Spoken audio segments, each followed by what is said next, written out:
Hello everyone, I am Minendra Surve.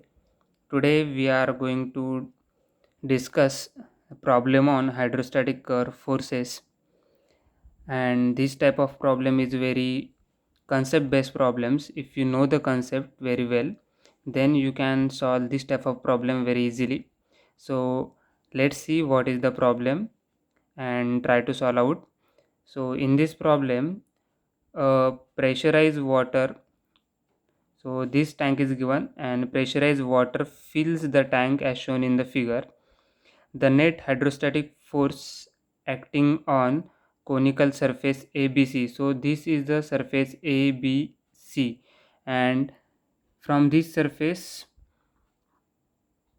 or conical surface we have to find out how much is the net hydrostatic force that is acting in terms of kilonewton, and we have to round it to two decimal places. So first thing, in this tank you have to consider this 100 kilopascal. This is nothing but a gauge pressure, and this gauge pressure is acting over here, and this is the height, 7 meter height, from the free liquid surface. So we have to find out the total pressure acting on this curve surface ABC, and that pressure is nothing but, or that force is nothing but, force due to the hydrostatic, or force due to the vertical hydrostatic force and force due to this gauge pressure.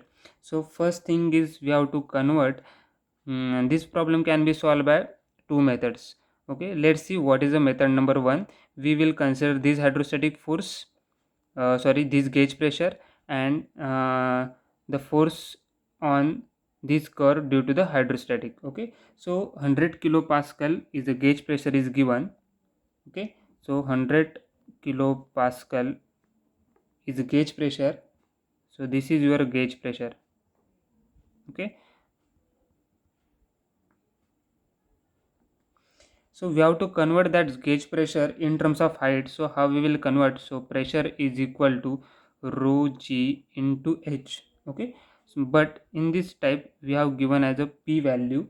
Okay, so we want the, in terms of height, this kilopascal, 100 kilopascal in terms of height if you want. So if you want to calculate this height, so how will you calculate? So h is equal to p by rho g, and this h is nothing but 100 kilopascal. So convert it into pascal divided by rho, because this is the water is given, is the fluid, into g, 9.81. So after calculation of this you will get a height.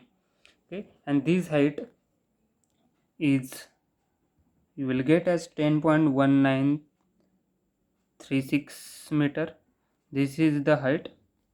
Okay, this height, once you have calculated this height, so above the, so this height is in above the gauge, or we can say this is the 10.19 meter above the gauge, or we can say from this surface this will be a height your. So from this is the height is nothing but how much is the pressure is acting due to this 100 kilopascal gauge pressure. This height is nothing but 10.1936 meter that we have calculated. Okay, but this height is given as a 7, so this upper height or this remaining height we can easily calculate. What is that? That height is nothing but 10 point, yes, 1936 meter minus this 7 meter height is given. Yes, so we can subtract that 7 meter from 10.1936. You will get the remaining height, that is nothing but 3.193 meter, or we can say this height is meter above the AC, above the AC. So this height is remaining height, that is nothing but 3.19 meter. Okay, so from this we know that due to this gauge pressure, this height 10.193 meter is acting over here. So our liquid, free liquid surface gets changed due to this gauge pressure, and this will be considered as a free liquid surface. So this is a total free liquid surface. Yes, and then we will consider total force or F vertical. Yes, this is the net force acting on the curve ABC that we have to find out. So this F vertical is nothing but your rho g v, and this v is nothing but total volume. Okay, this total volume is again volume. Yes, this total volume we can say this, we can extend this.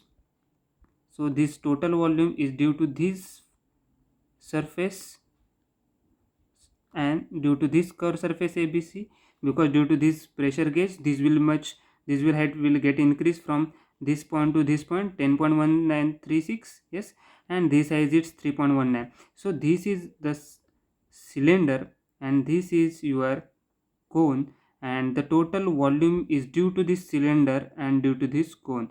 Okay, so we will consider the total volume, cylinder volume plus volume of the cone. So we know this rho g, take a common.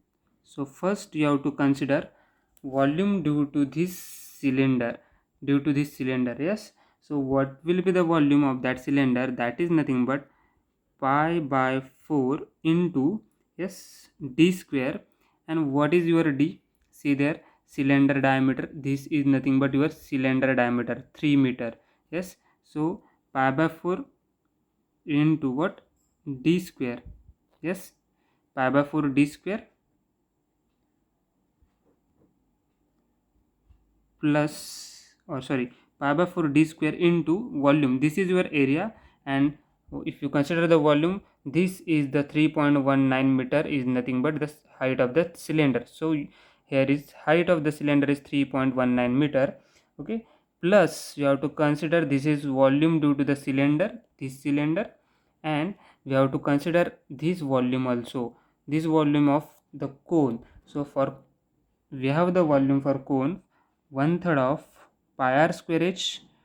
Okay, so we can take pi by 4 in terms of diameter. If we take in terms of diameter 1/3 of pi r square h, it will becomes pi by 4 into d square. So diameter is 3 into h is 6. Look at the figure. Your diameter for a cone is nothing but this distance, and this distance is given 3 meter, and what will be the height of the cone? That is nothing but this distance. So this is also given 6. So this is your total volume of the cylinder plus volume of the cone. So after solving this, we will get F vertical is equal to, or net vertical force in terms of Newton, if you calculate 359,8 359,889.152 Newton. So but what they ask, the what is the main keyword? You have to find out in kilonewton, and you have to find out up to 2 decimal places. Yes, so for that you have to convert this F vertical in terms of kilonewton, that is nothing but 359.88. you have to find out up to 2 decimal places, or we can write 359.889 or 88 kilonewton. So this is your final answer. So this is the method number 1, and what we have find out from this method, we have taken consider into account this gauge pressure, and we have to convert that gauge pressure in terms of height. So in terms of height, this will be a additional height, or this is 7 meter, and this will be additional height. That additional height we will consider over here, and this is your free liquid surface area will get changed from this surface to this surface. So you have to consider this volume as well as this volume. This volume is due to the cylindrical volume, and this is your conical volume. So if you consider both, your final answer will be a 359 kilonewton. So in the second method you can apply,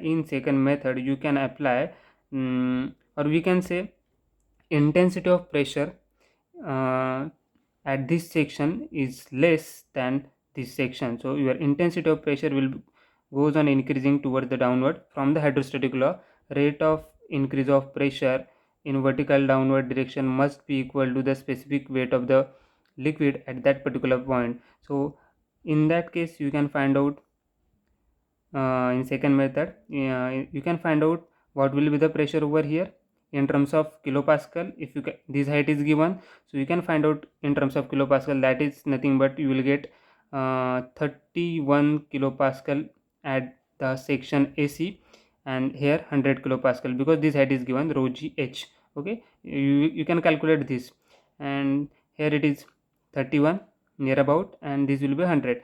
But after this, here is the pressure is 31 kilopascal, but you have to consider the force. So pressure into the area, but in case of area you have to consider this base area, and base area is nothing but this area of the cone. So for that you can apply 31 into pi r square. Okay, you can apply 31 into pi r square, and that time you will get the force due to here. Yes, and second force is nothing but hydrostatic force. Okay, that hydrostatic force you can also calculate, and addition of both you will get the same answer over here. Okay, so thank you for watching my video, and this is the